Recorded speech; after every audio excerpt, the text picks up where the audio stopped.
Hello, everyone. Thank you for coming. Welcome to NAUTO's 39th Annual Conference. We will be starting in about 1 minute. Before we begin, we want to cover a few housekeeping items. On your attendee screen, you can enter comments or questions in the chat. We hope you will take advantage of the opportunity to engage with our speakers and other attendees. This session is being recorded. We recognize and thank the California Healthcare Foundation for being our Petabyte sponsor. Information about all conference sponsors is available in the sponsor area of the platform. Please take a few minutes to visit each sponsor's booth where you can find information about them and find game tokens. Game tokens are keywords or phrases used in the token hunt game for a chance to win a prize in the daily drawings. Now, let me turn the stage over to Charles Hawley, NAUTO's Director of Projects. Charles, the stage is yours. Thank you, Erica, and thank you to everyone for joining us for this session. I'm excited to introduce the session. This is a POV, a point of view session on expanding data frontiers.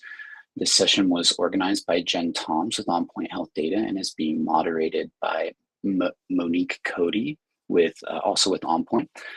But before I bring Monique on stage, let me first say thank you to our sponsor for this particular session, H-Metrics, and introduce or give them some time to introduce this session. Good afternoon, everyone. It's a pleasure to be here at NAUTO as we gather to share insights and collectively tackle the challenges shaping healthcare data today. I'm Nathan Hedberg, Director of Product Strategy at H-Metrics, and we're a dedicated data solutions provider with nearly 2 decades of experience working exclusively with healthcare organizations. For those past 20 years, our focus has always been about transforming healthcare data into meaningful insights that can help drive positive outcomes. At H-Metrics, we're proud to support initiatives that strengthen the healthcare system at both the state and national levels. We're currently engaged in multiple states, including Maryland, West Virginia, DC, Connecticut, Virginia, and New York. In Maryland, for example, we partner with the state rate-setting body and CRISP, the regional HIE, to develop robust systems for hosting, processing, analyzing healthcare data across all of Maryland's hospitals. This collaboration allows us to provide real-time insights, support value-based care models, and ensure high data quality, all of which are key inputs for effectively making decisions to help meet the state's goals. One state initiative we're particularly excited about today is CMMI's AHEAD model, which we'll hear more about shortly. We're positioned to support states by developing reports that monitor program metrics and patient outcomes effectively and efficiently. We're starting this work in Maryland under a partnership with our friends at Mathematica to create an advanced reporting suite to help stakeholders track progress, spot healthcare disparities, and optimize expenditures, all of which are critical steps toward creating a more equitable and efficient healthcare system. Another central aspect of our work through all of this is effectively managing data quality and ensuring that our clients can confidently stand behind the insights that our work supports. We specialize in data quality management with 20 years of experience working with Medicare and Medicaid claims data in particular. In addition to our work at the state level, we've used these data sets and everything that we've learned from them to support national programs like CJR, BPCI, MSSP, BPCI Advanced, and other value-based care initiatives. As I'm sure we'll hear more about shortly, these data can play an essential role in gaining long-term view of patient care, spotting disparities, and managing population health. They can also help healthcare teams understand the broader care landscape and, through effective use, focus on what truly matters for care redesign. Moving forward, we're excited to explore more partnerships with organizations like yours. So if you're looking to take your data-driven insights to the next level or simply tackling hard data challenges, we'd love to connect and discuss how we can help. Thanks for the opportunity to speak today. Let's continue working together to expand the frontiers of healthcare data and improve health outcomes for all. I'm looking forward to the presentations that follow. Thank you, Nathan, and thank you again to H-Metrics for sponsoring this session. Without further ado, let me bring to the stage Monique Cody with On Point Health Data, who will be moderating today's session for you.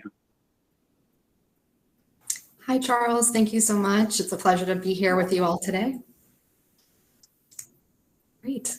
Well, good afternoon and good morning, everyone. As Charles mentioned, my name is Monique Cody. I'm the Senior Client Services Manager at On Point Health Data based in Portland, Maine. It's a pleasure to be here with you all today, and thank you so much for joining this point of view session, Expanding Data Frontiers. I think we'd all agree it's an exciting time to be working and contributing within our field, with new programs and funding opportunities, new technologies and data collection efforts being explored and implemented, many for the first time around the country. I'm thrilled to be joined by some wonderful presenters today who bring unique perspectives and a depth of knowledge to the topics they'll be speaking to, which will all be centered around the theme of growth and branching out to explore new opportunities within the healthcare data landscape. First up today will be Alice Burns, speaking to data challenges and opportunities in CMS's AHEAD model. Alice is an Associate Director of Kaiser Family Foundation's program on Medicaid and the uninsured, where she focuses on overseeing the team's quantitative research. And with that, welcome, Dr. Burns. I'll ask you to please take the stage. Good afternoon. I am delighted to be here to talk about data challenges and opportunities in CMS's AHEAD model. AHEAD stands for Advancing All Payer Health Equity Approaches, and we'll talk a little bit about what the model is and then the data challenges and opportunities. AHEAD is put forth by the Center for Medicare and Medicaid Innovation, or CMMI, and it's an 11-year demonstration program offering states the opportunity to leverage federal funding to make really broad changes in the way healthcare is provided and paid for. The goals include reducing the growth in healthcare spending, improving people's health, and reducing disparities in health outcomes. There are 3 key features we'll be talking about a little bit further. Those include global budgets, enhanced primary care, and a quality and population health strategy. The program will be rolled out across 6 participating states in 3 different cohorts. Maryland and Vermont will begin first. Both of those states have existing multi-payer programs that they're building off of. The second cohort will be Connecticut and Hawaii, and lastly, Rhode Island and New York. Only 5 counties in New York will be participating. The key feature of AHEAD is these global budgets, under which hospitals receive prospective predetermined payments to provide all inpatient and outpatient care for a given patient population. The AHEAD global budgets are payer-specific, so Medicare fee-for-service will have a global budget, Medicaid fee-for-service will have a global budget, and then states have to recruit at least one other private payer to participate. And the private payer could include a Medicare Advantage plan, it could include a state employee plan, it could include a private health insurer. Budgets will be established by each payer using historic spending on the patient population and then updated annually to account for population changes and inflation. In future years, the budgets will be set to slow the growth of healthcare spending, which means participating hospitals will receive fewer revenues than they would if they did not participate. The thinking is that because the global budgets provide this predictable funding streams, it'll be attractive to hospitals even though they will receive less revenues. The lower revenues could encourage some undesirable outcomes, and so the hospitals will have very specific performance and equity targets to deter them from stinting on high-cost procedures, avoiding high-risk patients, and reducing quality. Under the enhanced primary care component, practices will receive higher payment rates, but have new care management requirements. And the goal is really to promote person-centered care. The new funding should support improved healthcare coordination, integrated behavioral healthcare, and then the new one is identifying and facilitating interventions to address social needs that include housing, food, and transportation. Similar to hospitals' primary care practices, will have performance targets to deter them from avoiding high-risk patients. And the specific approaches are going to vary a whole lot by state. CMMI has already put forth other initiatives aimed at strengthening primary care, promoting person-centered care.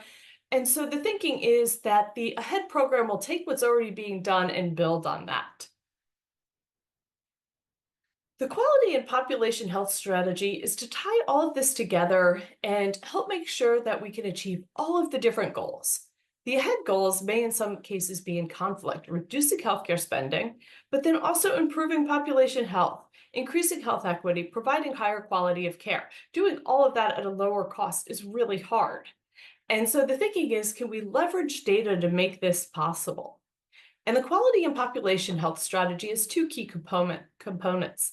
The first is building on existing risk adjustment to reflect social risk. So not just the health-related risk measures, the HCCIs we use for Medicare Advantage, for example, but really adding in information about people's risk of losing their homes, people's ability to access healthy food, people's ability to get to and from their doctor's appointments.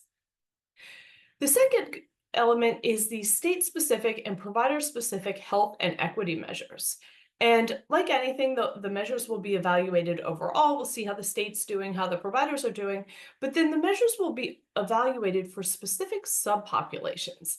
And those subpopulations will be defined differently for each model because they will be picked based on the groups that are experiencing current health disparities. States also get to pick their own quality measures, but they have to span a whole bunch of different topics: use of preventive healthcare, rates of chronic conditions, treatment of behavioral health conditions, the quality of care, including patient experience, and then lastly, social drivers of health. It's going to take a whole lot of data to implement this. So what are some of the key challenges here? Well, the hospitals and practices are going to have to start collecting and reporting a lot of new patient demographic and socioeconomic data, some data that patients may not want to provide, detailed information about patients' income, potentially their risk of losing housing, more demographic information than we might currently be filling out. All of those new data need to be integrated with the clinical data for the purposes of generating performance measures. For primary care providers, they need the detailed information on social service needs, but then they also need to connect with the social service providers and have a system for managing all of those referrals. For states and participating payers, before the model even starts, they need to establish these global budgets and performance and equity targets. Some of the equity targets in particular, I wonder how they're going to do that, because they may not have all of the detailed information on demographics that we think about if we're trying to define which populations are experiencing disparities. Once the model starts, they'll need to aggregate the performance information from participating providers. It's unclear whether they will be giving providers a format in which they have to report the data, or if it'll be more of a bottom-up process. That may also vary by state. They need to support the linkages between social service and health providers. And one of the key things here is will we find from this model that there's just not enough social services going around? And will that affect the ability of providers and states to meet their goals? Lastly, they need to report state-level outcomes, which includes all of the data from participating providers, but also all the information from non-participating providers and also non-participating payers. At the end of the day, AHEAD is 6 states, and in one of those states, only 5 counties. This is less than 10% of the US population will be covered under one of these models. We're not likely to see major changes in national healthcare spending or health as a result. And frankly, these models are based on existing models, all of which are either in small states or regional programs. That being said, I think there's some lessons here that we might want to think about and whether we can learn something that would apply more broadly. First, do we want to start considering some of the demographics and socioeconomic information when we're doing risk adjustment and establishing performance targets? What about these linkages between primary care and social services? We know that a lot of payers, both Medicaid and also private payers, are exploring social determinants of health. Do we want to support that more broadly, and what can we learn about how to do that effectively? Lastly, will we learn anything about considering health outcomes at the population level that might help for data collection or reporting moving forward? Thank you for your time. I am delighted for the conversation and to hear what the rest of my panelists have to say. Dr. Burns, thank you so much for the information today. I know the AHEAD model is one that's under consideration or being pursued in a number of states, so really appreciate all the great information you shared today. While we look to the audience chat for any questions or comments, I'll kick us off with some questions to start getting people's wheels turning a bit. To start off, for those states that are interested in pursuing but may not yet be pursuing participation in the model, do you foresee there being a common barrier to adoption? And if so, do you have any recommendations for mitigating that barrier? Sure. I think the largest barrier to adoption is probably the global budget aspect of it. And that barrier is multifaceted. There may be political opposition to what is perceived as a very regulatory approach, where budgets are being set by the government for these hospitals, for the Medicare and Medicaid programs. Hospitals themselves may be reluctant to participate because, as I mentioned in the talk, they will receive fewer revenues than under current law. And then I think the final barrier is whether private insurers are going to be up for establishing these different models. And in terms of what has worked in the states that have overcome this, most of them are smaller states, or in the case of Pennsylvania, which is not a AHEAD participant but does use hospital global budgets, they set them just for the rural hospitals. And so I think that where states have made progress is finding the hospitals that will participate, working with the hospitals collaboratively instead of taking a more top-down approach has gotten greater buy-in. Great. Thank you so much for that. Another question, just in terms of the state profiles, population profiles of likely participants, do you anticipate states with large Medicaid managed care or Medicare Advantage populations electing to participate? Well, we already know which states are participating, and all of them tend to have fewer managed care enrollees than in other states. And that makes sense for a couple reasons. On the Medicare side, you have to have a minimum number of people in Medicare fee-for-service to even be considered. But I think the other aspect that's really difficult for states is how do you go to the table and get this off the ground if you don't have this base of people that'll be participating through the Medicare and Medicaid fee-for-service programs? Right, great. Thank you so much. And I do see a question that just came through from Carrie Ann. Can you please speak more about potential barriers to collecting demographic data, especially from non-participating providers, and potential mitigation strategies for that? Yeah, the data barriers are really, I actually think one of the biggest contributions we might see from this model is how to overcome these barriers. I don't know that we have all the answers yet. To take an example from the Medicaid universe, Medicaid was supposed to start collecting basic race and ethnicity information in the Medicaid claims. And they have found in some states that the states just can't report that basic demographic data with the administrative records. And other areas have tried to collect it, but people don't want to provide it. And so I think there's a mixture of obstacles. Some are institutional, some are state laws, some are privacy laws that require collecting the minimum possible information. And then at the end, you have people's reluctance to actually provide information. And this is all for the participating providers. I think what states will need to do to leverage existing data sources, such as the behavioral risk factor surveillance system, other CDC data, those data sources that already exist, they'll need those to even establish the performance targets. And they'll probably need to really strengthen those state data surveillance systems to maintain state level reporting when you have non-participating providers and payers. Thank you so much. Great. And thank you for the question, Carrie Ann. To shift gears a little bit away from data collection, potential barriers related to that, just given the broad range of quality measures that a participating state must meet, do you foresee that there will be sufficient providers and social resources for participants to meet those goals? That's a real unknown to me. I think that some of these while the list of quality measures is long, states do get to pick them, and a lot of them come from existing things that are being reported from data already.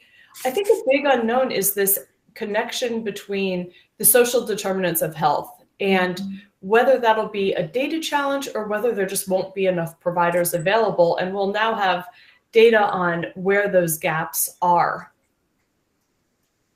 Excellent. This has been so informative. Dr. Burns, again, thank you very much. And we'll bring you back to the stage at the close for any additional questions that may come through. Thank you. Thanks. All right. Well, next up, I'm very excited to greet a fellow Mainer to the stage, Janice Bourgault. Janice will be joining us today to share her perspective on the non-claims payment data layout. Janice is a senior consultant at Freedman Healthcare and is a nationally recognized leader and subject matter expert with over 30 years of experience in the healthcare industry, including over 14 years working with and supporting the implementation of APCDs.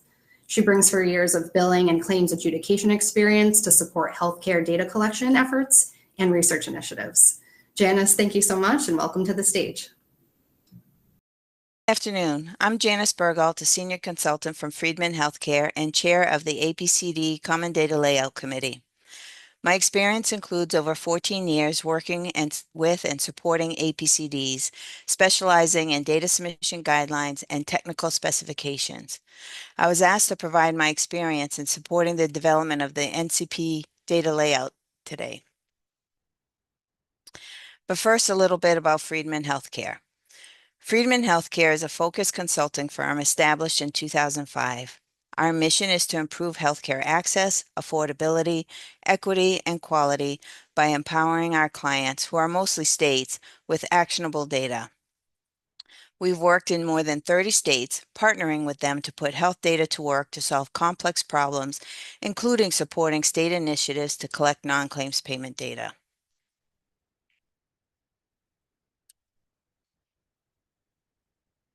So why develop a standard NCP data layout?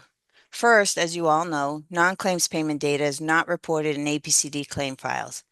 The APCD files are used to collect fee-for-service data and does include encounter data for claims paid under a non-fee-for-service payment arrangement, like capitation, but does not include the actual capitation payments or other NCP payments. With a growing interest in collecting non-primary claims payment data and the lack of a national standard, APCD state initiatives were creating their own technical specifications. Seeing the benefits of having a national standard for claims collection, as far as the CDL goes, the development of a national standard for non-claims payment data was a logical next step to harmonize non-claims payment data collection across states and to ease the burden on data submitters. As we have seen when states have adopted the CDL, they gained efficiencies such as states being able to bypass the lengthy process of developing their own data submission guide.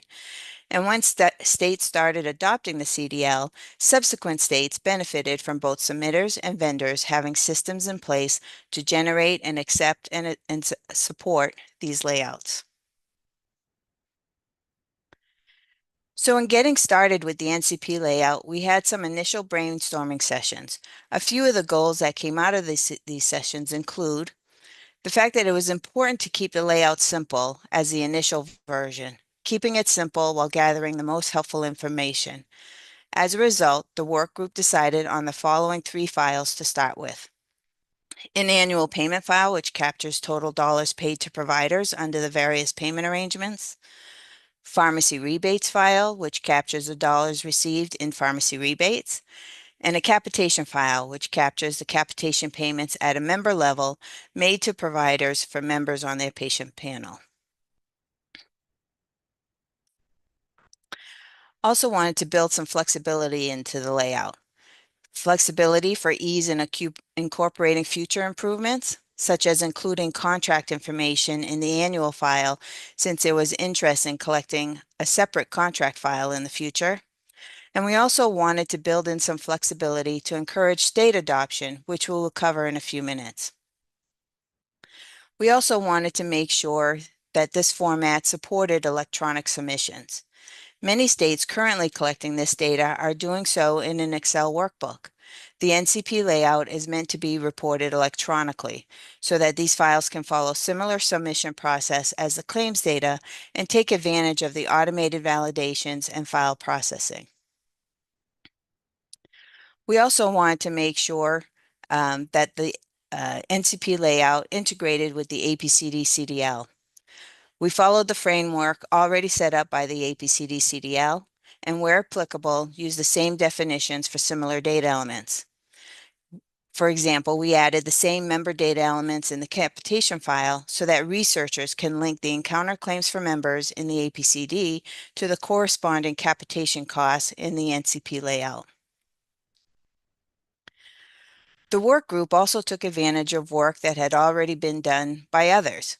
We did an inventory of submission guides from other APCD initiatives already collecting this information, such as Colorado, Oregon, Massachusetts, Rhode Island, and the Integrated Health Association in California. These states were also part of the work group, and they provided lessons learned and helpful insights into both their challenges and successes. California HCI shared their alternative payment categories called the Expanded Framework, which provided a greater level of detail than HCP LAN for reporting non-claims payments. And as previously stated, we also took advantage of the existing framework and standards developed for the APCD CDL. To build a viable first release, it was important that it be a collaborative and inclusive process. The work started with the steering committee made up of individuals from NATO, the APCD Council, and the committee chair. This team did the initial research and developed the initial draft for people to react to. This was then presented to the core work group, which included 24 organizations made up of state agencies, nonprofit administrators of APCD programs, and vendors. The work group was expanded during NATO's in-person conference in Boston, where the refined draft was presented and the expanded framework was introduced. The team gathered more feedback and questions from the group. The work group also reached out to payers who were able to provide insight into what data was available for collection. This was also an iterative process. This cycle of releasing drafts, receiving comments, having work group discussions, and making decisions on what is included in the NCP layout, to then incorporating those decisions in a new draft version, occurred multiple times during the 1.5 year long process of developing the standard, with version 1.0 being released in April of this year. So what is standard in the NCP layout? This includes the file layouts, the data elements and how they are structured. The pipe delimiter used and the header and trailer layouts are the same as in the APCD CDL, providing consistency across all files, and the code sets that have been included have also been standardized. What's not standard is left up to the states to define, include who is required to submit data, usually determined by state regs, the submission schedule and frequency, the number of months of runout needed to be used, definition of the reporting year, whether it's a calendar year or fiscal year, the number of previous year's data to be resubmitted, whether states want only the current reporting period to be reported, or if they want any previous years of data to be resubmitted so they receive the most updated information. Which files are to be submitted? Not all NCP files are required to be collected. States can select which files they want to require. And also the definition of primary care and behavioral health payments, since there is not currently a national standard yet for either of these. So if you are considering collecting non-claims payments, we encourage you to use the NCP layout, or at least consider using it. Review it and evaluate if it meets your reporting needs.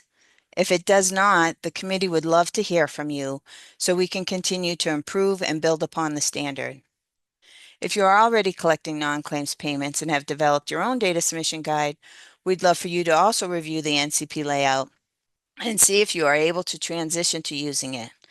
And if not, let us know why it is not meeting your reporting needs.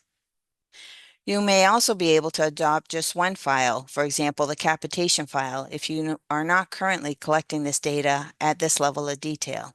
You do not need to adopt every file. As a future goal, I would like the work group to explore whether we can reconcile the differences between the data submitted for cost growth initiatives and what is collected as part of the APCD. This may not be possible, but we should be taking steps to at least explore whether these can be combined into one data submission standard to be used across all initiatives that require non-claims payment information.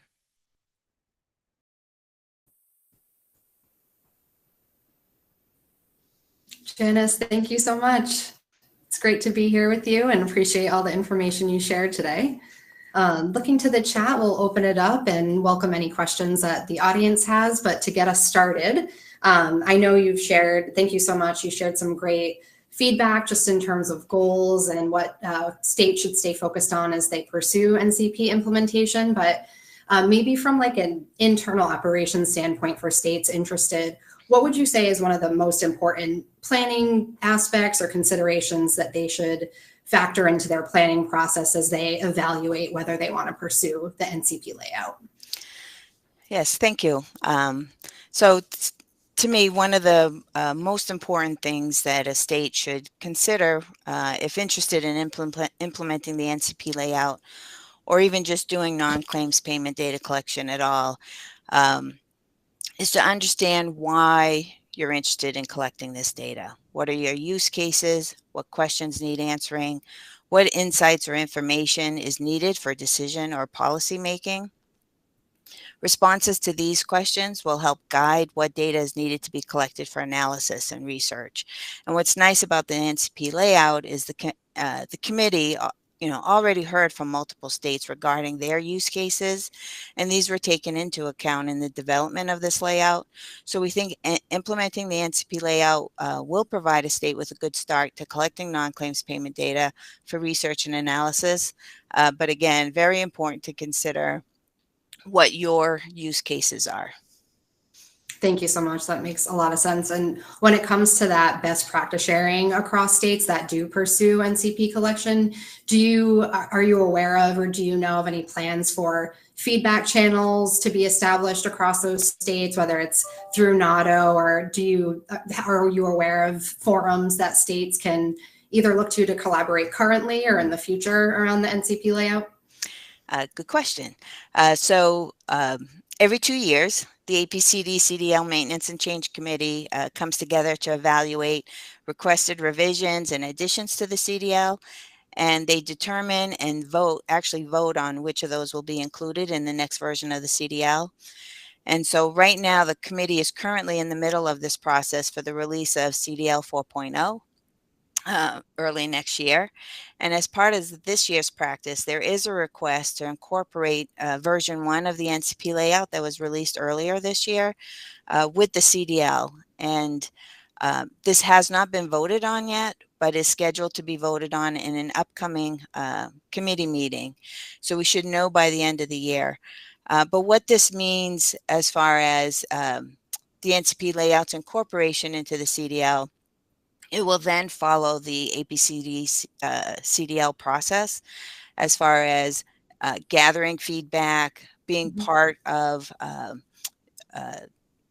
those requested revisions will be evaluated by the committee, voted on, and incorporated in the new or the next version of the NCP layout, which is done every other year. So that's really the point of trying to incorporate the NCP layout with the CDL so that it will follow that already established process of gathering feedback from states, vendors, payers for future consideration.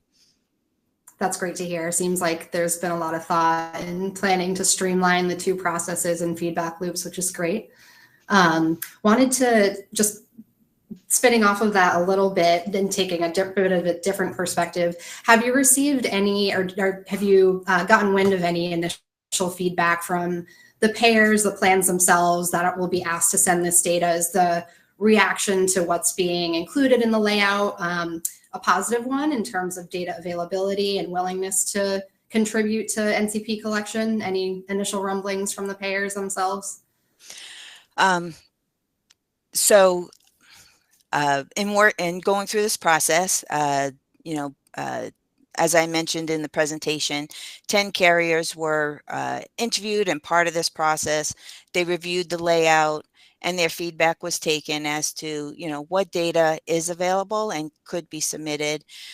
There was also the experience from, other states already doing these collection efforts.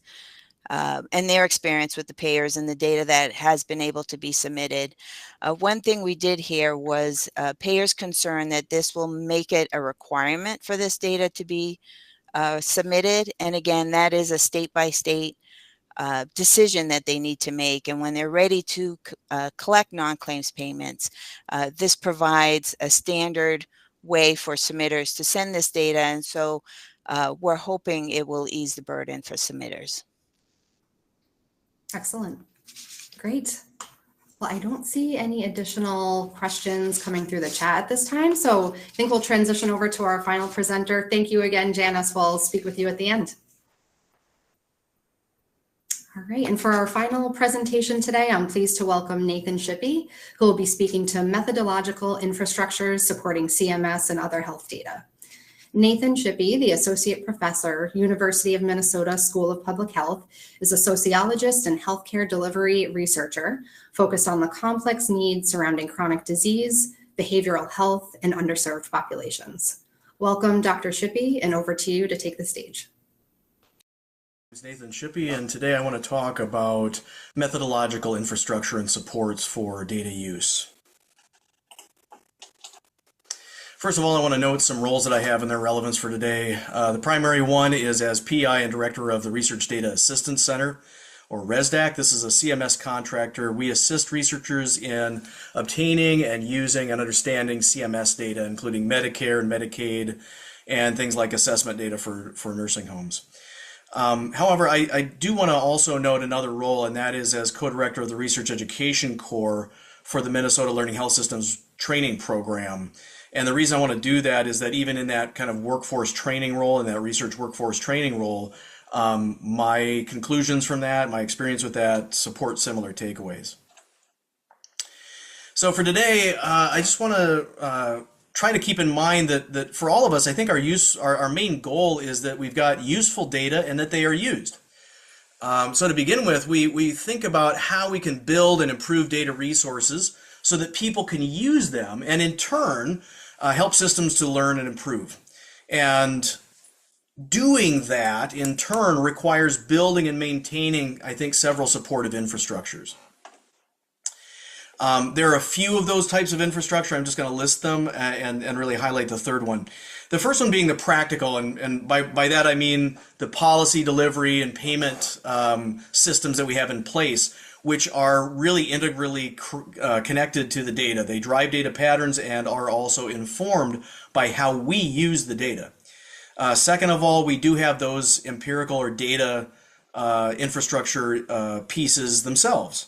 Those are kind of the supportive data structures that we use, as well as the processes to support them. And an example would be all-payer claims databases and lots of other types of data extracts and so on.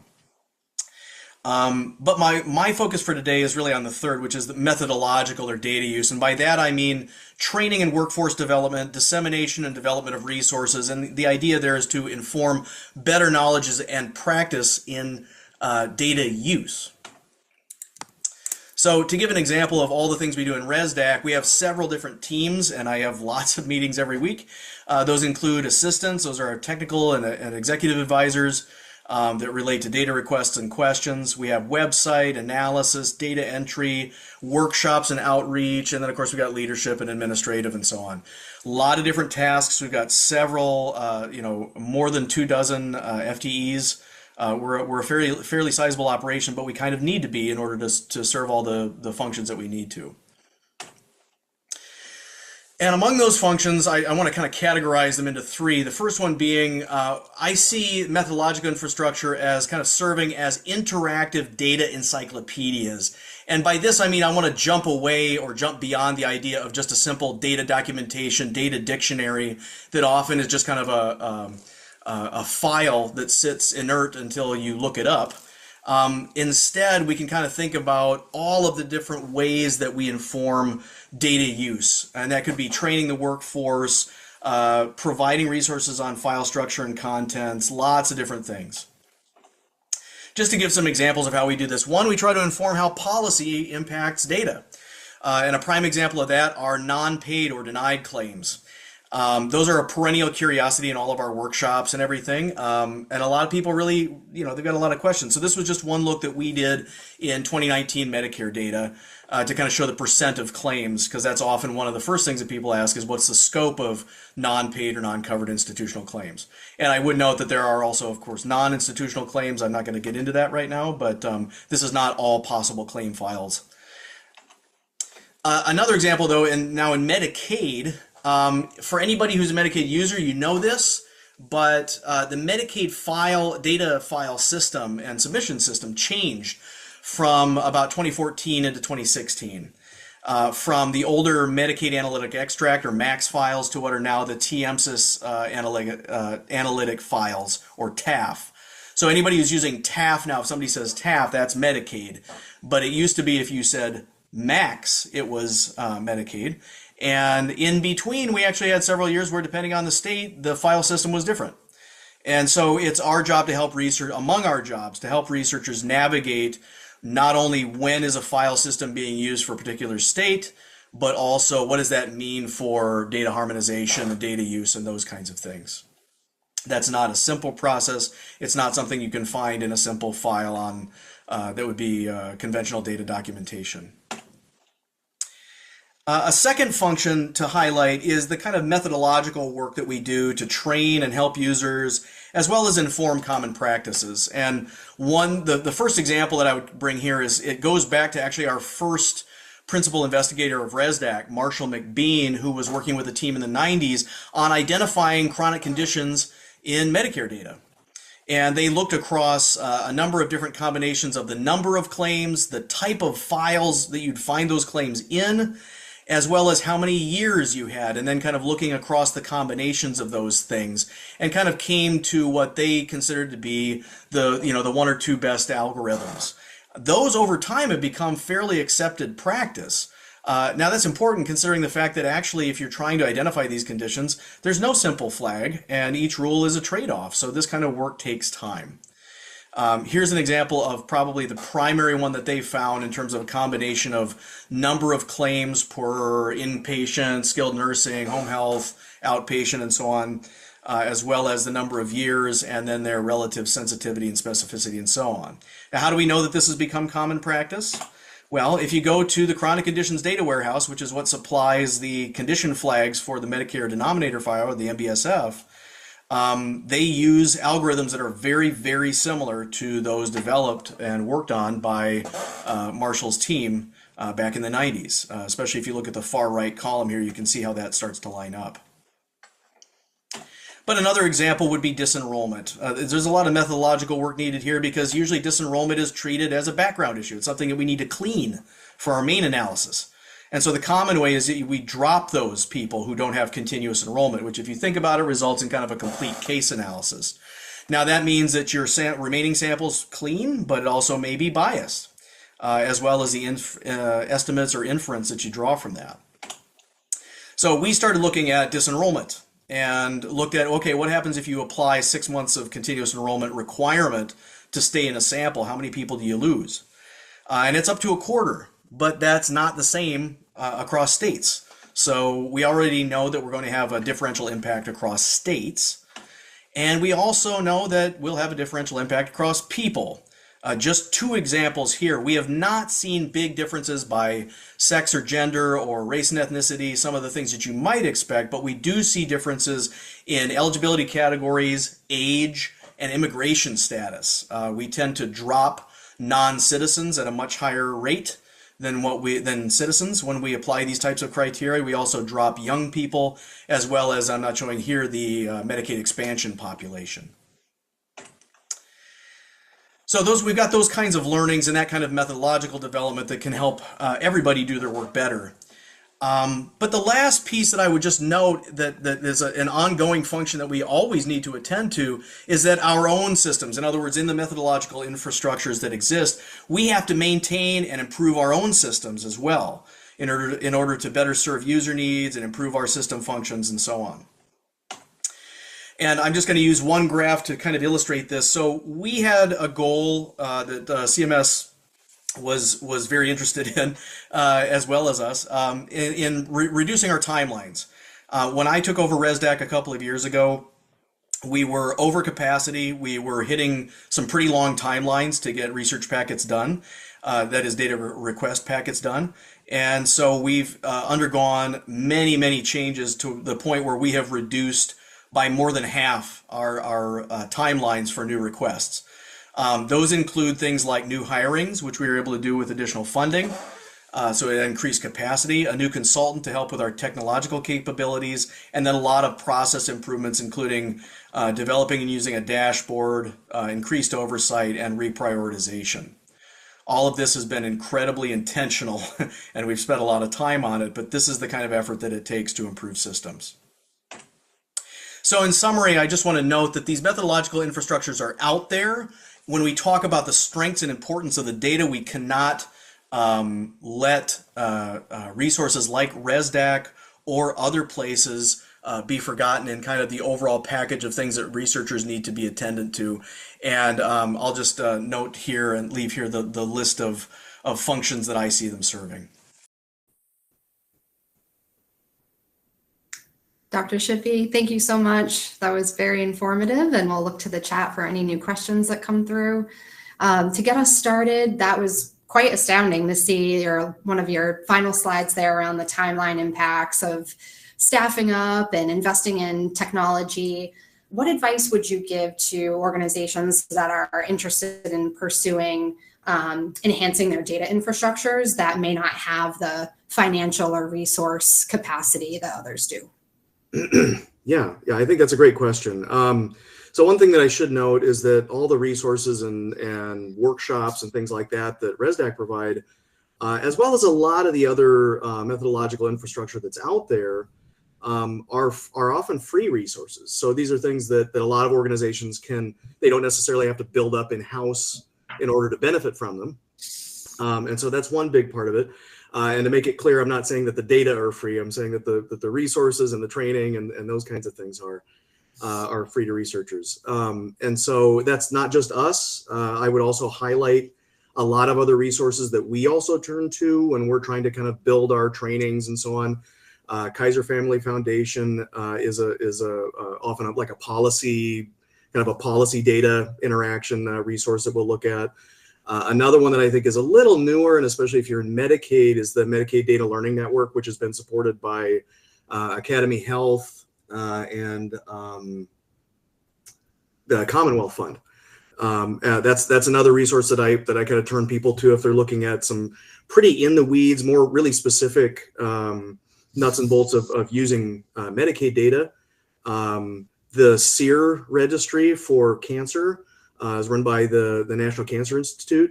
That has a lot of methodological supports around it. So one thing that I would just say is that even if organizations are developing kind of, excuse me, their own data resources, that the methodological resources that are out there are often usually going to be really helpful externally as maybe low cost or even free to those organizations. The other thing that I would just note is that as you are kind of drawing from a lot of those free resources out there, building that kind of methodological infrastructure, what that really means is expertise and resources. And so you can build those incrementally.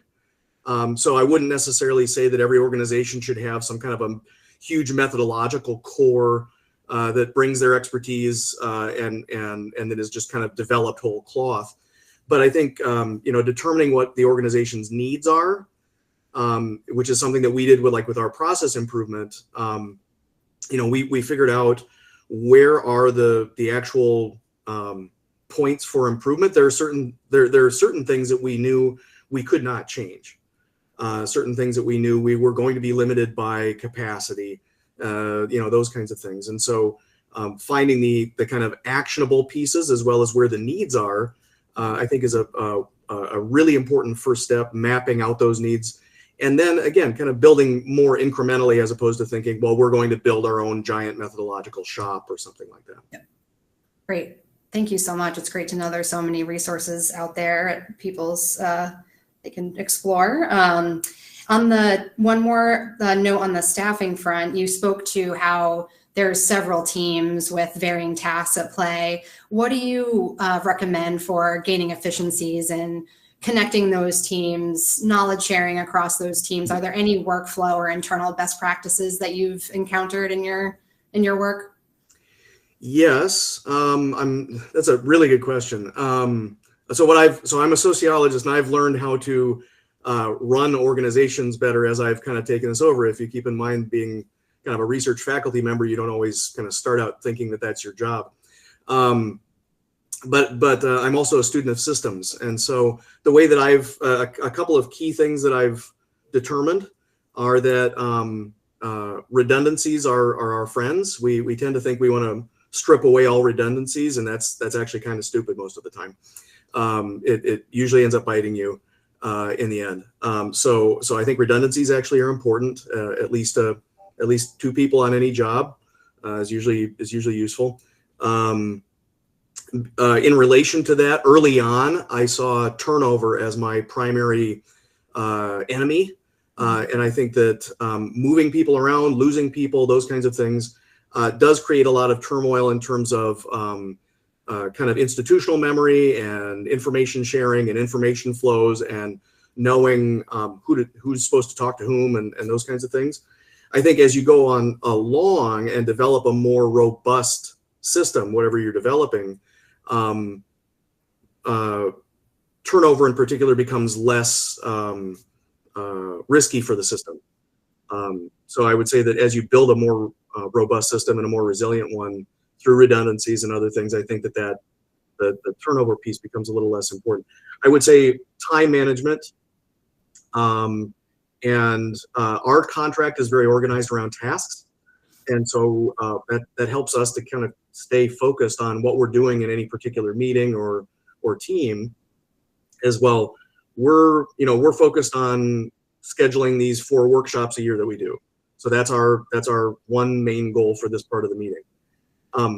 But what I would say is that when I took over, an intentional step that I took was to get better synchronization across tasks, and that requires an overview. So the synchronization happens by, originally we had a much smaller kind of leadership structure. We now have a leadership team, and I readily defer to the directors of the different kind of tasks that we have.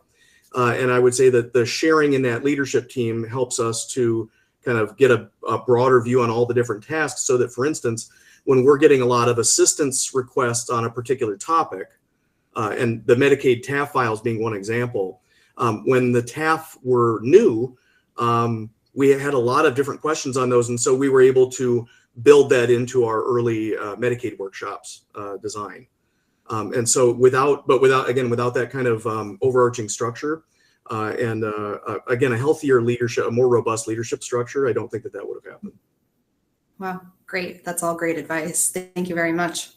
I would imagine that in your industry and the work that you're doing, there's a team dedicated and lots of emphasis put on quality assurance throughout your processes. But do you have any tips or tricks in terms of quality assurance best practices as you're approaching new territory when it comes to methodological development? Yes. So a couple of things. One, so we can kind of think about this in 2 different ways. One is quality assurance and how we do the production of our work, which is helping researchers with their data request packets and those kinds of things. The data assurance there is benefited from a lot of technical expertise, and so there's a lot of experience that's been drawn up. But we also have more than most other organizations that I've been a part of, we tend to focus on standard operating procedures and all the things that sound very kind of corporate. or bureaucratic, but we actually, as a technical output kind of operation, which we do share a lot of methodological expertise and so on as well. But without those kinds of standard operating procedures that are written down, policies that are written down, which policies change too as CMS policy changes and researchers' needs change. Our policies change a little bit over time. Keeping track of those and keeping clean track of them is a really important piece. That's also what I would call quality assurance. And so you can I think easily translate that into methodological work as well. So when I took over ResDAC a couple of years ago, one thing that we needed to do was clean house on our analytics side. So we do have 2 full-time analysts that work with ResDAC. And we've in the past had a number of different analysts who have come in at different times, sometimes students, often full-time workers. And that you end up with a lot of different kind of file components and code sitting around and things like that. And, a good test is to see whether you can reproduce an analysis that you produced, maybe a year ago. And we obviously couldn't. That's not a surprise. It happens a lot of times, I've seen. And so we embarked on an effort to really clean up our kind of processing and storage of our data files, and particularly our coding files and command files and things like that. So I would say that if we're talking specifically about methodological, you need to have excuse me. You do need to have a multidisciplinary team, people who do have enough knowledge about policy, often clinical practice, and I would add coding and billing practices, which is something that we don't often talk about. You do need to have that kind of expertise available to you so that you're not making really obvious silly mistakes. But then it also comes down into these kinds of seemingly very boring but very necessary steps of reproducibility within the team, double checking, having multiple analysts work on the same project, and reproducing each other's code and those kinds of things. Yep. Excellent. Thank you so much. All right, I think we're down to a couple minutes, so I'm going to welcome the other presenters back to the stage. Hello, Janice and Alice. Thank you all so much. This has been really wonderful to hear from you all today. We'll one more time put a plug in for the chat, but just for some closing thoughts, I guess I'll open up the floor to see if anyone has any final thoughts or perhaps best practices, lesson learned in each of your areas that you'd like to close with today.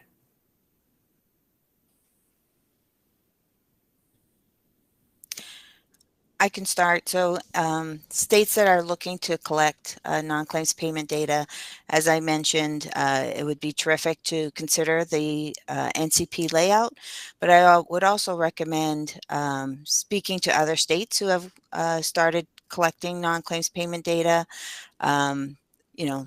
Nothing like lessons learned and hearing from others who have already ventured down this path. So that would be another recommendation. And just a clarification to a previous question that was asked, as far as providing feedback, you could do that for both the CDL and hopefully the NCP layout going forward on the APCD Council's website. Great. Thanks so much, Janice. Nathan or Alice, any parting thoughts? Just if you are coming from a state that is not part of a head, which is by definition most states, I think there's still a lot that we could all learn from a head that may be relevant. And even if the entire model with the global budgets isn't the right choice for your state, there may be components of it that could be effective. Thank you. And I guess I would just add, and I think, in particular, I think the segment on the head model kind of drew this out for me, is that, the data are going to be sensitive to a lot of things that are going on in the world. And sometimes we can see those patterns in the data themselves. But oftentimes we'll see things that either we don't know why the pattern exists or we think we do, but it's an artifact of something else.